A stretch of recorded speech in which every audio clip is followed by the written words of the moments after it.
Hello and welcome to the Fall Start Fantasy Podcast, episode 22. Your favorite co hosts, Josh and Cameron, are here to talk to you about the Super Bowl and our NFC South Roundup.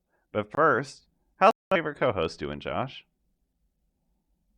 Oh, I'm doing pretty good. Just celebrating the giant W from Sunday. Essays, how about them Chiefs? How about them Chiefs? I was at the parade today. It was kind of funny. Um, I took a half day at work because I had a meeting at 9 that I couldn't miss. And I was like, okay, I'll just drive down there after my meeting ends at 9:30, and I'll be there before the parade starts at noon. And I told my coworkers that on Tuesday, and all just started laughing at me. They were like, "Why? You're not gonna make it downtown by then. It's gonna take you forever." And I didn't really understand it, and they were like, "It's the traffic, and there's gonna be nowhere to park." And I was like, "There has to be somewhere." No. So what I decided to do instead was went at 6:30, went to a bus stop nearby where they were doing shuttles to downtown, where they parked about a mile and a half away from the parade area, and it was already packed. There were cars just in random, like there was of course every parking spot or anything that could be perceived as a parking spot was filled, but then half of the sidewalks just had cars parked along them, and there was just grasses, like just random grass areas that just had like 20 cars all piled on top of each other in them, and it was just like there is no space for anyone here. I don't know what the plan is, but it was a hell of a parade, and wore my Creed Humphrey jersey and gave him a thumbs up when we made eye contact. So Oh yeah. I don't Who know would if have you saw this, but they were wearing zero sacks allowed. Him and I want to say it was Trey Smith, yeah. and then I think it was Orlando Brown had one that said "Put that fucking thing on a T-shirt." Oh yeah. Oh no, that old line played their hearts out on Sunday. They did. Holy. They did. Let's go ahead and jump into the Super Bowl thoughts. Give me all your thoughts in under 3 minutes. Oh boy. Under 3 minutes. Okay. One. Hey, one-legged Mahomes still greater than any other quarterback in the NFL right now. Change my mind. Two. How about them Chiefs? Needless to say, how about them Chiefs? Three. O line. Fantastic job. I've never seen that good of an O line performance in a long time. Now, granted, the field wasn't great. That I might think have helped out in the Chiefs' favor, but either way, still a very solid performance by an O line. Also, how does the hell does Kelsey get that open every single play? tell you. No, they're going to throw it to Kelsey. There's four guys on him. He's still open somehow. It doesn't make any sense anymore. Defense played as well as they could have, I guess, considering the caliber of offense they're up against. And I guess Jason Kelsey is right. Sneak is 100% going to work 92% of the time. Yeah, that was pretty unbelievable. Every time it just be third and short, and Travis said it himself on their podcast. He was like, "You just knew. You knew it was going to be unstoppable, and it wasn't stoppable." And kept seeing it. Jason Kelsey was right 100% of the time. 92% of the time. I love a lineman's mentality. Just run forward and plow them down. It A was heck of a game. Yeah, it Game was a so hell of a much. game from both offensive lines. I know the Chiefs technically got credited with a sack when Hurts ran out of bounds like a half yard short of the wow, line of scrimmage. We gotta use Uh, your English. yeah, I was trying to say yard of scrimmage, and then I kept switching it. That did not work, but um, I watched Andrew Wiley pancake Hassan Reddick, and I made the party that I was at rewind so they could watch it with me Hell yeah. because I thought it was so awesome. So I just love. I can't remember which. I want to say it was Wiley was the lineman, corn dog. Corn dog. Have you not seen that yet? I saw him. I heard Mahomes do it right before they did their little spin thing, uh, ring Yeah. around the So rosy thing. they had a play that was designed specifically for Wiley to get touchdown. Yes, yeah, that was it. They Oh, had that dog. Niang in there as the right tackle, and because he was Because on technically that lined up as a tight end. Yeah, yeah, they called that one corn dog, and unfortunately, he didn't get the touchdown because I don't know about you, but I love big boy touchdowns. oh yeah, big boy touchdowns are the best. What was that? Um, that play like it was a few years ago now.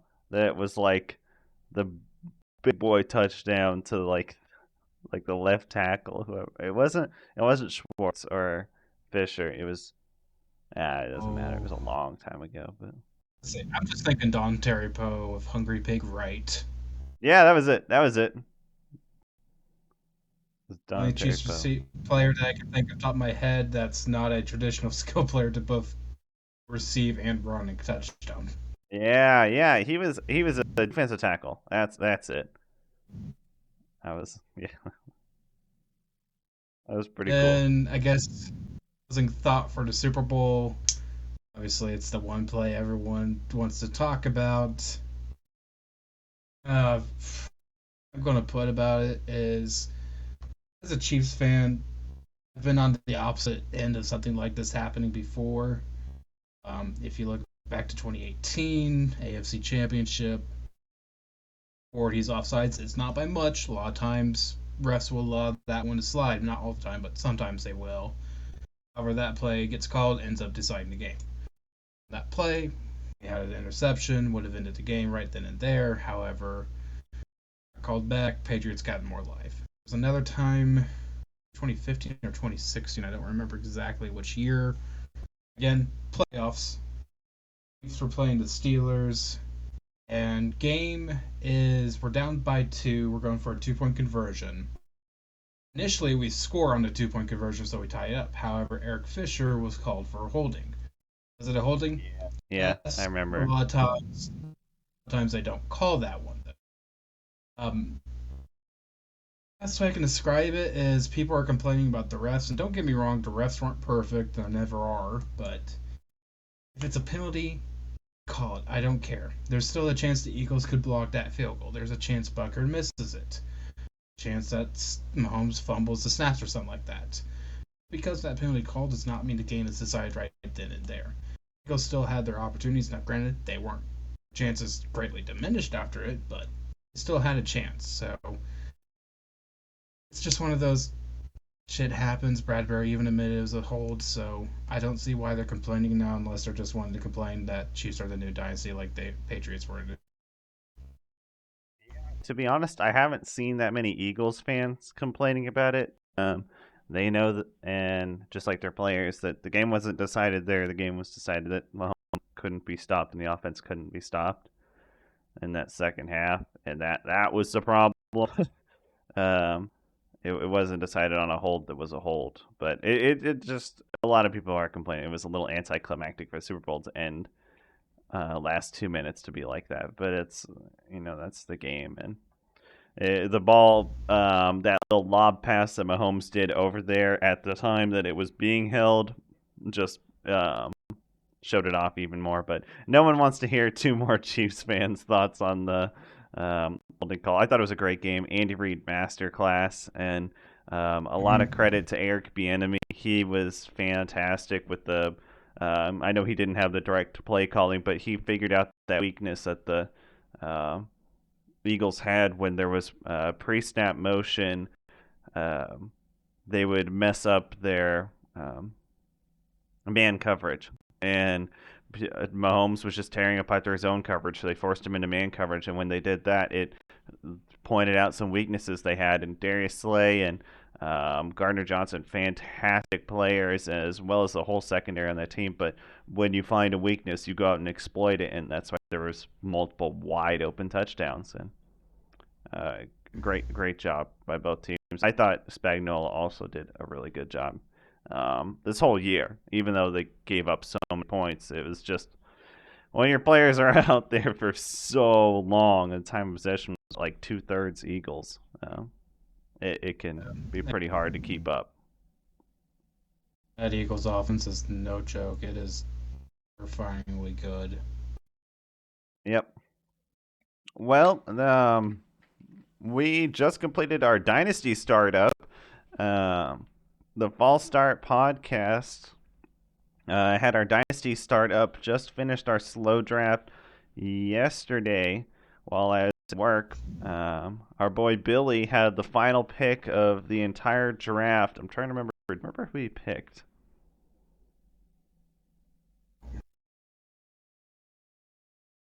Wow, I seriously cannot remember. Oh See if I well. can find it. It was Mr. Irrelevant of the Dynasty draft. Doesn't really matter, but that final round went pretty crazy. And then I owe you an apology. I miscounted when putting in the picks. I put the 404 and the 406 twice. So there'll be two more rookie picks at the very end of the draft since you drafted them. It'll just be the 411 and the 412. Ooh, more picks. Yeah. So. Because I saw that at first, I was like, okay. Oh well, I'm still getting rookie picks at least. Yep, it'll just be a little bit later than we thought. But I mean, the order was always right. I just lost track of the number that was being done on the side. And when I was making a spreadsheet, I was just keeping track, and I was like, okay, good, good, good. And then I was like, why are there two extra? And it took me quite a bit to figure out. But I gotta say, it's it's all now good the time now. to trade one. Yeah. We just concluded that draft, and I wanted to ask you, what was your favorite positional group that you had on your team? We are in So a I super just flex league, two running backs, two wide receivers, two flex, one super flex, and a tight end. That is our dynasty roster. So, so I decided to kind of go outside the box. Typically, people will say quarterbacks, receivers, running backs. I love them all. However, the one I'm excited about the most, and this might take a while for it to come into fruition, but it's a good thing it's a dynasty league, not a redraft. Actually, my tight end room. Well, I have four tight ends total. I have just not blanking on the name. I'm blanking on his name. DJ Wait a Hawkinson. second. There we go. Hawkinson. That's my just completely blanked on the name. Good. Hawkinson is my starter for now. Uh, Solid. I'd say he's a top five, at least in fantasy terms, tight end right now. So I have that covered for now. However, what makes me more excited than anything else is the fact I have three now going to be second year players at the tight end position. Picked up Greg Dulcich in the 12th round. If Sean Payton can somehow fix Russell Wilson, might be the next, say, Mark Andrews. I would try to say Gronk or Kelsey, but I don't think we're ever going to see players like that for a long time again. But I also got Trey McBride, so the first two tight ends taken last year, the 15th round as well. I think either one of those two could prove to be something. Trey McBride had a few decent games towards the end of the season with Zach Ertz out.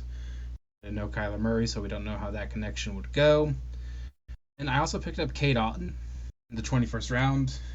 Gronk said he looked good on the podcast with the Kelsey Brothers, the New Heights podcast. So it's like, what else looks good? Let's take a shot on him. Yeah, I was targeting every single one of those tight ends, and I was a big fan of Trey McBride. He was a guy I was wanting to pick, and he put up 17 points in the final week of the fantasy season when he played 96% of the snaps. So, um, 7 catches, 78 yards, and a touchdown. Like that was a pretty awesome week there, and it's like the exact kind of flash you want to see from a guy that was the number one tight end in the draft. Personally, my tight ends are Chiga Okonkwo and David Njoku, so I'll probably be getting Michael Mayer or Darnell Washington in the rookie draft when that comes around. Some of my mini picks, but we'll see when we get there, I guess. Did about pick up Jacob Okonkwo instead of Trey McBride. I was like, I'm going to wait. He falls back to me because I think he actually has more I guess, explosive upside than Trey McBride, at least in my opinion. However, you picked him before I had the chance to, so I'm fine with Trey McBride as a consolation in that one. Yeah, I was really struggling with that as well. I really wanted to get Okonkwo, but I was just like maybe I can get Bride and then Okonkwo. And I decided not to risk it and just grabbed him. And obviously you grabbed Bride in like the same round, so I was definitely happy with my choice. My favorite positions that I or positional group that I had, while I did like my quarterbacks, they're very risky. Um, it was my wide receiver group. I won't talk about every player there, but Jamar Chase and Devontae Smith are leading my group. But then my two favorite picks that I had were Marquise Brown, who I got in the 8th round, and Michael Gallup, who I got in the 19th round. And those of you who are familiar with my wide receiver boom bust prediction model know that Marquise Brown does not fit into my model. He is the only player since 2016, which is as far back as my data goes, that just completely messes up my data model that I have. And it doesn't make sense how good this player is. But when he's out there and he's with Kyler Murray or if he's with Lamar Jackson, he puts up a lot of points, and it's something that really excites me. And the other guy I really liked was Michael Gallup on my team. Definitely had a really down year. However, the Cowboys still gave him a big-ish contract to stay with him. They chose him over Amari Cooper. Definitely chose to be a mistake this year as he just couldn't stay healthy. But Gallup just had 2 surgeries over the last 2 weeks, and so he'll be rehabbing those all into the preseason probably.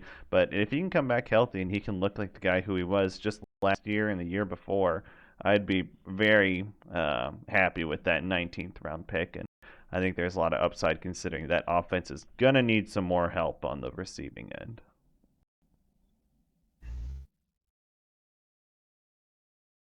All right, that is the Dynasty Startup update. We're going to go ahead and jump into our divisional round with the NFC South. Despite the fact that my NFC says NFC North in the show docs, it's the NFC South, and we're starting up with the Tampa Bay Buccaneers, who no longer have Tom Brady. And there's a lot of doubters, especially for head coach Todd Bowles. I almost said Bowles. Todd Bowles. And if you ask me, very well deserved.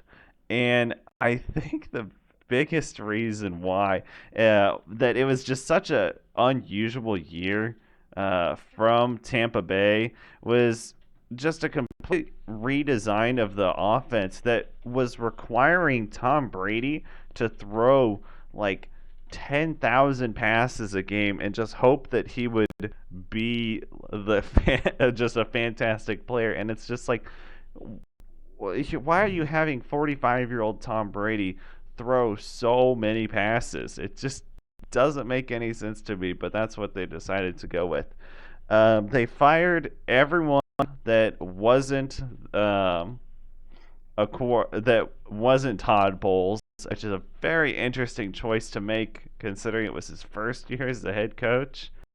Um, and they still made the playoffs. I feel like that's kind of overlooked. It was a really bad division, but they still at least won enough to make the playoffs. And it was just a really weird year from the Tampa Bay Buccaneers, and it's not completely over. Now, they did already hire offensive coordinator Dave Canales, who is a Seahawks QB coach. So he mentored Geno Smith behind Russell Wilson. Obviously, made him look pretty good. So maybe there's some hope there from the Bucs there that he can get a good passing offense going. And then they've got just horrible divide between these old washed players and then these young high potential players, and it's just like they need to decide which players are they're going to keep and which players are going to retire, and then who they're probably just going to release because they've given them their shot, and I think it's about time.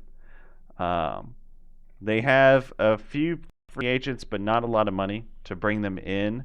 But they can restructure pretty much all of their top players' contracts and free up a ton of cap space, something like $30 million in cap space, which would leave them tons of money. But at that point, you're restructuring these super old players' contracts, and you're just pushing their money back another year, and it's just not gonna work forever. So I'd be really interested in doing what would be a rebuild, a small rebuild for the team. You've got some veteran players there that you would definitely want to keep around, but then focus around this offensive, rookies and rookie contract players that have been pretty good for your team. Devin and Rachaad White are both still very young. Rachaad White only second year. Chris Godwin's still very young, has a good contract. Tristan Wirfs is fantastic tackle. Infield, Joe Tyron, Logan Hall, Kate Otten, all great players that have been starters for the team, and they're still very, very young, cheap players, and you can build around a core of those players. And they even have a backup kicker, Jake Verity, who has been kicking behind Suckup, and if they've kept him on the roster for this long, I imagine they expect him to take over pretty soon. So if they decide to let Suckup walk, I think that's a good idea there.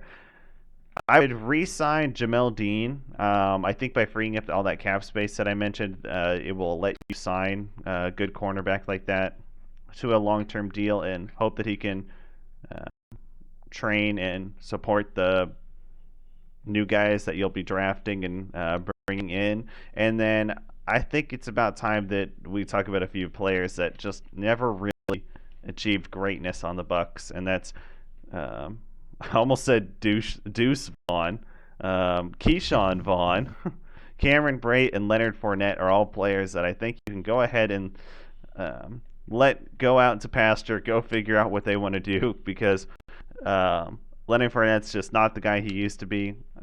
Injuries have taken him down a lot. Cameron Brate is 33 years old as a tight end who was never that great anyways. And Keyshawn Vaughn was just a guy that never hit. And you can free up some money there. And then guys like Akeem Hicks, Julio Jones probably retire alongside Tom Brady, though.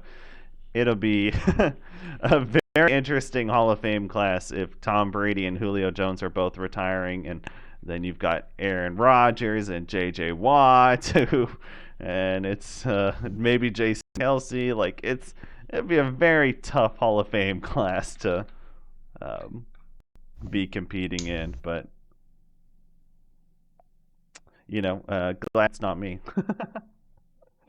But The question is too, when is Rodgers actually going to retire after his darkness retreat thing? exactly, that is a big decision that we talked about in our NFC North roundup. I don't think he will. I think he will be traded, and so we need to talk about what the Bucs can do. Now, I know that a lot of NFL fans are saying, "Oh, bring in Derek Carr. He does really well when he has a good offensive line, and there's some great receivers there." And that's absolutely an option. And when I look at what Todd Bowles has to do, I think that they will bring in Derek Carr. The NFC South is weak. They have a chance at playoffs, and they have a chance of still being very good. And his job is kind of on the line if he doesn't have a good year. So I think that they will bring in Derek Carr. However, it's not the move that I would want them to make. I would much rather they bring in Jacoby Brissett. Let him be a bridge quarterback for the team, just as he has been last few times. And good offensive line, good wide receivers, let the offense run through them. And then there's so many good running backs in this draft that you can use to replace Leonard Fournette that a committee with Rachaad White and just a first name that comes to mind is Charbonnet, Zach Charbonnet from UCLA. Just a big, strong running back who I think could do really well behind this offensive line and be a good run-first team and do really well with Jacoby Brissett. It would save you a lot of money, let you bring in any free agents that you think can let you compete for another year, and potentially save Todd Bowles' job. Now, will they? No, probably not. They're probably going to go get Derek Carr and be bad because Derek Carr is not that great. But Bowles' job is on the line, so this is a movie kind of has to make. Definitely be interesting for the Bucks. Still got that potential. I mean, they did just win the Super Bowl 2 years ago. They still have a good chunk of that still as well. So it'll be interesting. It just comes down to QB. I'd be a fan of Derek Carr if he went there. I do think Derek Carr is better than most people give him credit for, and that it's by much. But I think Derek Carr would be a good option. Although I do like the Jacoby Brissett as a bridge as well.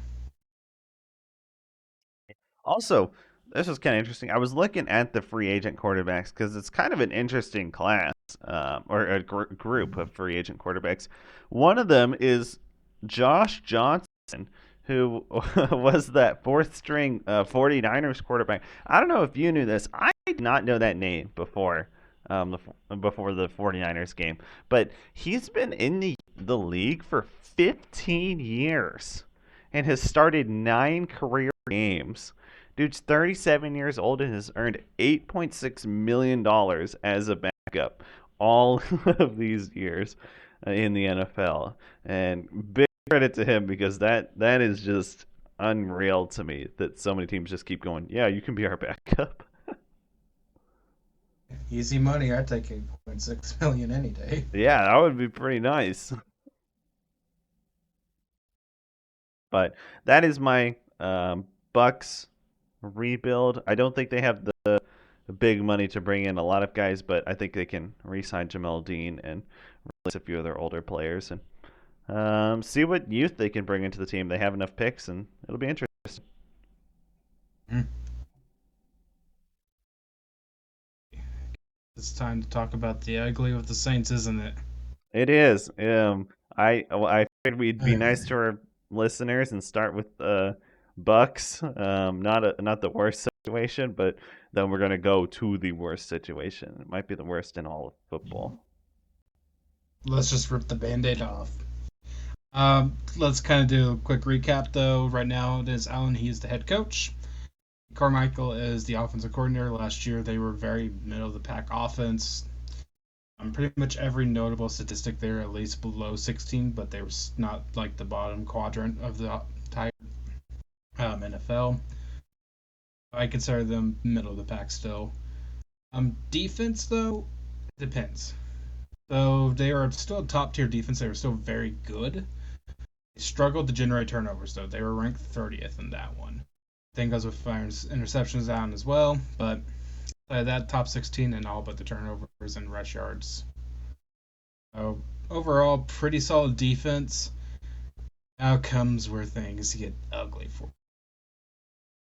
Draft, they do have some decent capital at least, so it could be a good way to get potentially some pretty good young talent. They have 1 pick per round, other than the 5th round. They have 2, but they don't have a 6th round instead. Agents, Andy Dalton's going to be gone, Jarvis Landry, Marcus Davenport, and Bradley Roby. This is where it really hurts if you're a Saints fan. If you're a Saints fan and you're listening to this, don't blame me if you just want to mute this segment because this is where it gets very ugly.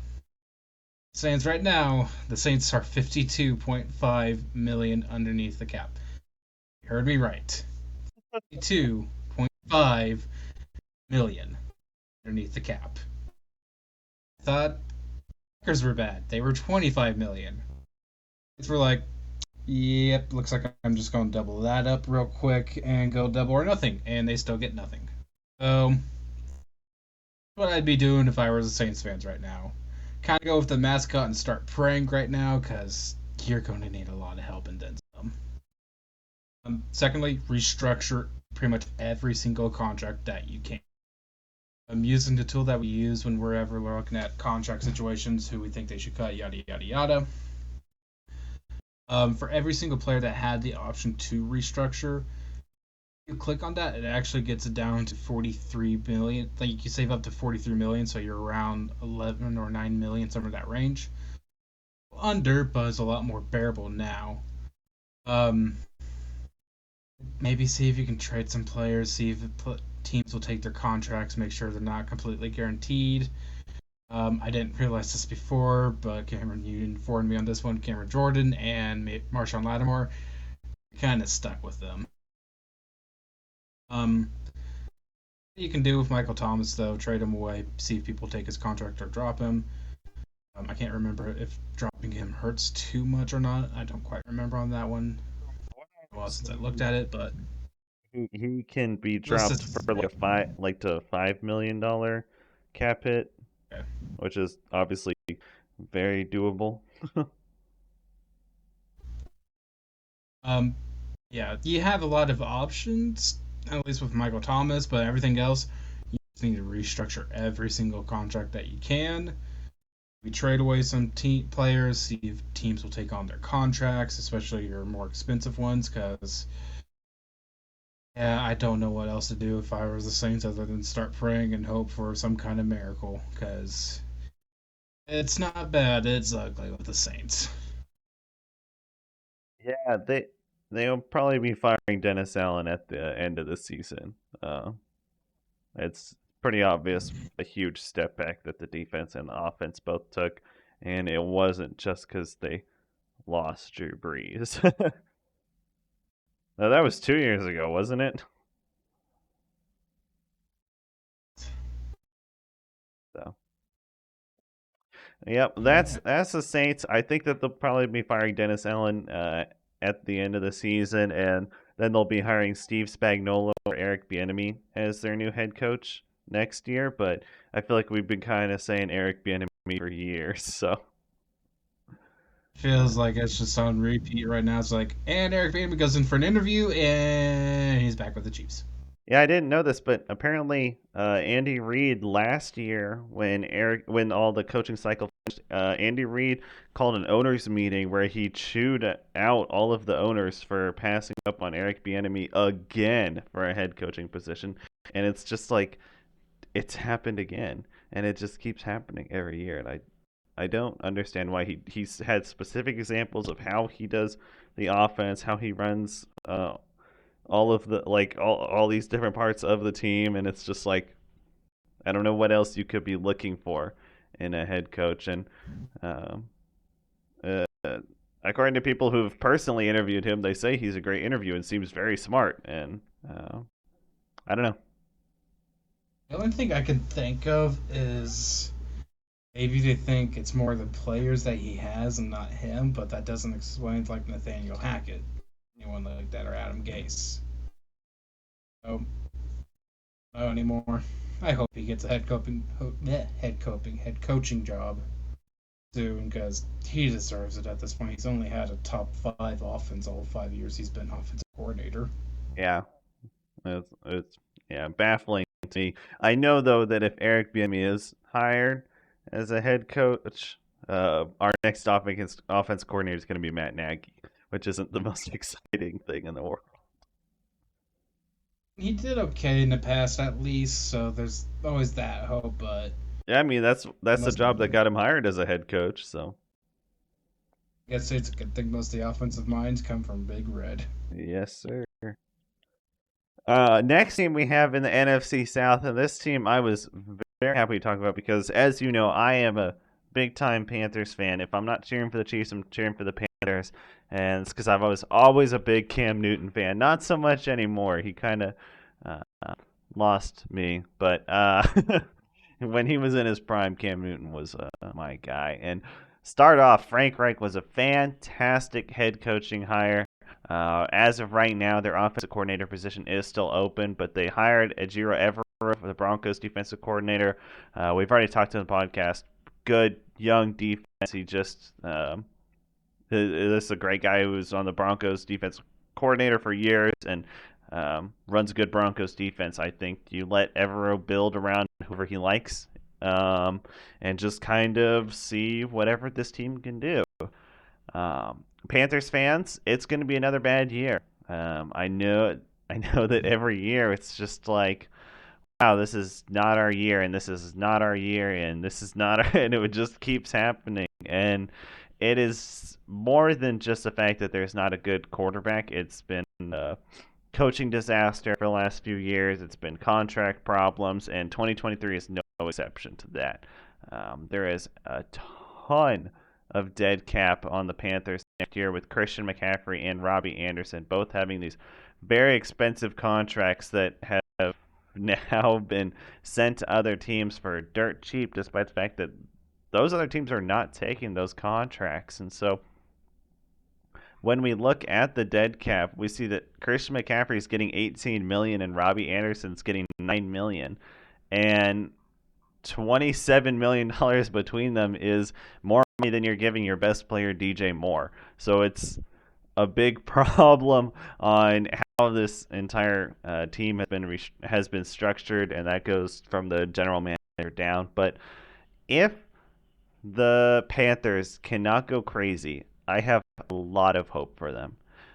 First thing you can do is restructure a few of the players that you have there. DJ Moore, Taylor Moton would immediately put you back above into the green in the cap space. You'd be back there underneath the cap, which is where you want to be, and you'd have enough money to sign your rookie class. And then you have two options, and when we get to the draft prospects, we'll be looking at this a lot closer. But you can go. You're not going to get a veteran QB, but you could run another year with Sam Darnold and then go get a rookie QB next year, or you can trade up and get one this year because the position they're in isn't the best to get a quarterback.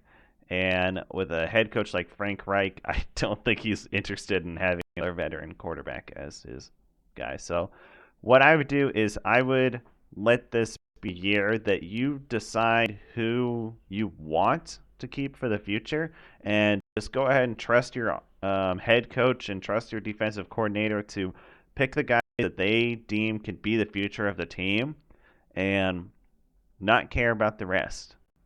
Sam Darnold and Deontay Foreman are the two players that I would really want them to re-sign. Foreman looked great when he was splitting carries with Hubbard, and even when he was just the lead guy, he was a good running back. Sam Darnold is fine. He's not exciting. You can get him for cheap, and he can be your backup next year to your rookie quarterback that you take. I would release Laviska Shenault. I think that was a dumb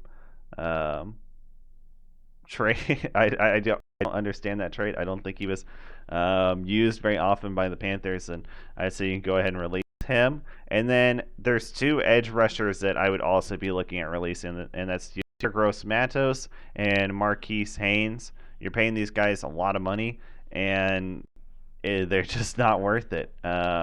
In all of the years that those two have been on the team, they have a total of 6.5 sacks or something like that between them, and that's just not any good. You'd save about $5 million by cutting the two of them, and I think that's enough to warrant getting rid of them.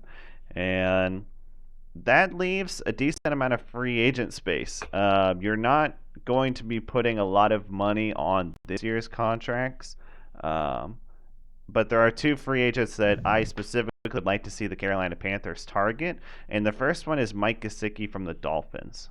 Tight end has been a problem for the Panthers. They just can't seem to find guys who are able to do all of the work that they're needing, and Mike Gesicki is a guy who is a fantastic pass catcher. You're going to need a safety valve for a guy like Sam Darnold or a rookie quarterback. You're going to need someone who can get open, and when he gets the ball in his hands, can make some moves and get some extra yards. And that's going to be very important, and I would like to see Frank Reich use a guy like Mike Gesicki. You can go ahead and sign him to a cheaper contract this year and then make it a bigger hit next year when you're going to have no dead cap and tons of money due to free agents and whatnot expiring.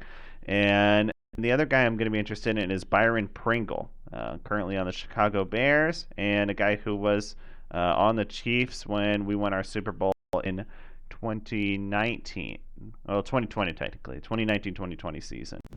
Byron Pringle's a great run blocker, and I think this is going to be a run-first team with Deontay Foreman, Chuba Hubbard, and probably another rookie that they'll be drafting. So expect a committee there between the three guys, and a couple not exciting free agents, but guys that will be used there. And I think this would also help Mike Gesicki's fantasy outlook. So that is the Carolina Panthers. So decent moves there, at least decent ideas for moves.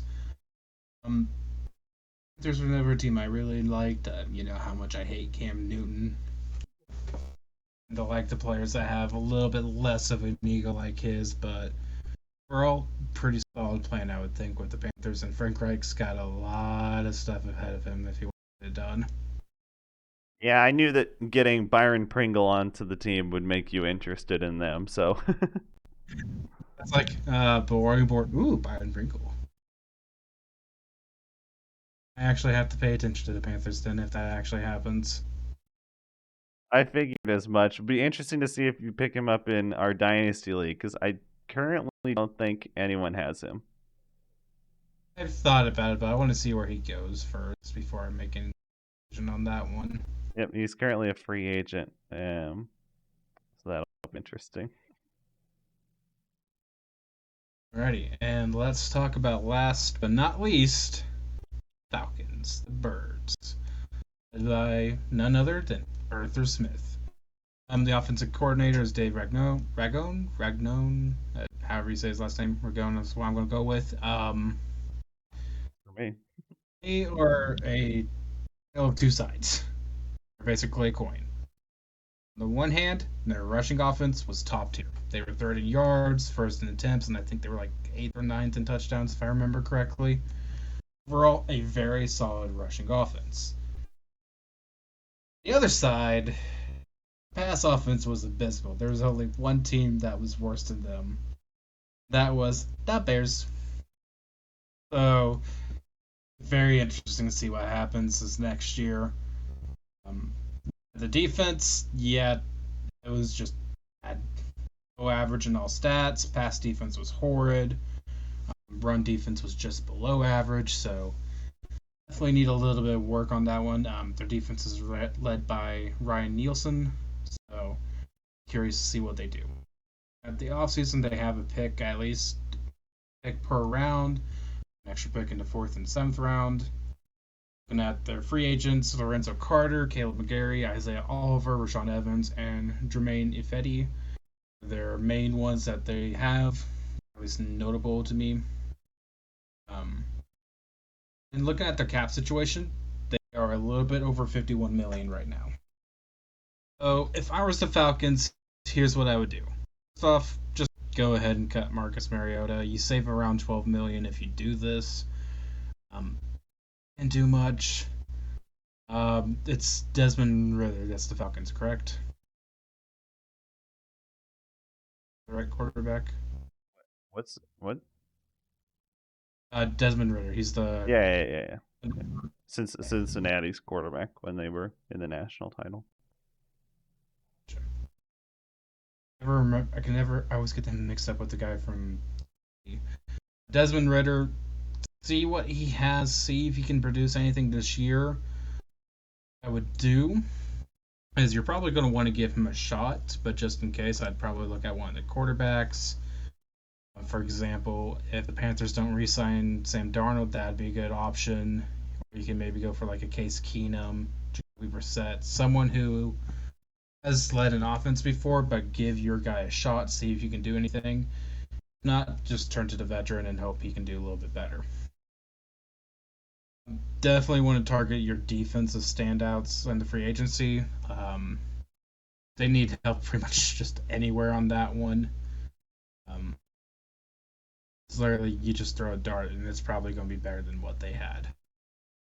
Definitely focus on your defensive side of things. If you're wanting to look at the offense, they have Kyle Pitts as the tight end, so we'll see what happens this year. It'll be interesting to see if he goes back to where he was tier tight end or if he's more like this year. But the one position I would target if I were them, how much of a run first type of team they are. Excuse me there. I'd actually probably target some of these running backs in the free agency. You can target some in the draft. It has a lot of depth at the running back position, so they wouldn't be able to. It would be very hard not to find one. You got like Saquon Barkley, which I don't think he'll be a free agent, but if he is for whatever reason, he's the big name. Hunt wouldn't be bad. Rashad Penny wouldn't be bad. What happens with Josh Jacobs? That wouldn't be bad. Players like this, they'd probably be really good fits with the Falcons. I think those would actually be really good. Go after some of the receivers. Again, the receivers class isn't very good. Byron Pringle is actually one of the headliners, which no, he's a K-State guy. If he's one of the highlights for the free agency class, that's not a good side for the free class. Yeah, I think we're going to see a lot of rookies take those positions. Yeah. Yeah. He's going to say I love Byron Pringle. He's just not quite top tier NFL caliber. He's good. He's good enough to have a role, but not someone you can consistently rely on game in, game out. Maybe take a shot in one of them. Be like, I don't know, Byron Pringle, Josh Myers, someone like that. Not Josh Myers, Jacoby Myers. I was like, Josh Myers. Yeah, I don't know why I said Josh on that one. Again, I was also looking at Josh Jacobs' name too, so that might have been part of it. But maybe look at some players like that, see if you like any of them, see if you think they'll be a good fit. This comes around to me, at least offensively, what they're going to do with the quarterback, because, again, I say drop Marcus Mariota. He didn't do you any services. And give Ritter his shot, and then just have someone else as a backup that's a veteran, or maybe even draft another QB and then sign like a Johnson or a White Jacoby Brissett, someone Mason Rudolph. Get some kind of veteran presence. They don't necessarily have to start backup to. Yeah, I like it. I think the Falcons have a ton of free agent space, and so they can bring in pretty much anybody they are interested in. And this is Arthur's time to say, like, hey, this division is open. Let's make the moves that we need to. Personally, this is where I want Derek Carr to go. I would be most interested in seeing him end up on the Falcons, who are going to be a run first team, and you have Drake London and Kyle Pitts, guys who can do it all for you. So I guess would be his best spot, but I think there's 4 teams here that are all going to be interested in Derek Carr. And that's probably not good. Yeah, the NFC South is kind of how else to put it other than it's a shit show right now. Yeah, These well, teams are great. So. yeah. Well, that wraps up our NFC South division. I know that there are some people who are questioning why we don't talk about draft and specifically what we want the teams to do when the draft is there. We still haven't even started free agency, and before I start talking about, oh, I think this running back or this wide receiver should go here, I'd like to see what happens with the free agents and particularly what happens with trades, because there's a lot of guys who are definitely going to be big trade talking points, like T. Higgins, DeAndre Hopkins for the wide receivers. Kevin Byard is a safety that I think will be getting moved, and there's going to be a lot of interesting moves, I think, this offseason. I don't think it'll be the offseason we had last year, but I at least that's why we are waiting currently on moves before, or talking about specific draft prospects going to teams, because the offseason hasn't even started yet. But I think that's it for this week's episode. Josh, you have anything else to add before we close out? One last time, how about them Chiefs? All right, well, we will be back next week to talk about the NFC West. Josh, let's see. I know you're going to want the Seahawks. Who else are you wanting? Because I will happily talk about any team there. Say I'll let you pick the next two if I get my Seahawks. I'll go with Cardinals Rams. I think I can do something with those 2 teams. Guess I'll take the Niners then. All right, it's going to be a blast. We're going to have a good time with the NFC West, because that is a division that went from the kings of the NFC to peasants in a very, very quick year, but that wraps up the NFL season. We look forward to what's going to be going on next season. Congrats again to Malachi for winning our playoff prediction challenge that we had going. I can't wait till we get into March Madness. We'll be bringing that up. Free agency is going to be a blast as well. But tune in next week for the NFC West and be on the lookout for our next episode so you can be ready before the ball is snapped. Thank you and goodbye.